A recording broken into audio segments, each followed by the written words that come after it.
This is Tahir Mahmood Khan with the Rights TV, and we are into the Parkview city with the New Year celebrations.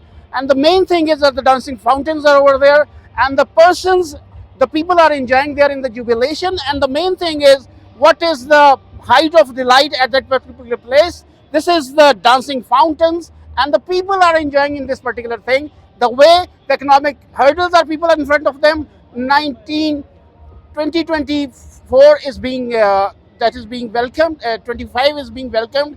2024 is going right over from this particular place. So the main thing is people are enjoying. These are the dancing fountains, but we will have to see what sort of the expeditions and what sort of the renovations that is being carried out. We moved into this whole area.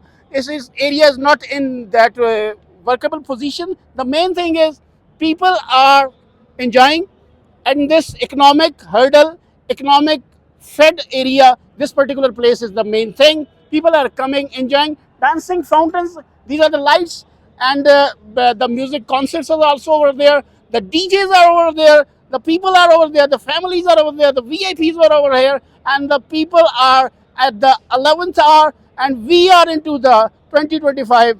Tahir Mahmood Khan signing off from the Rights TV. Allah Hafiz.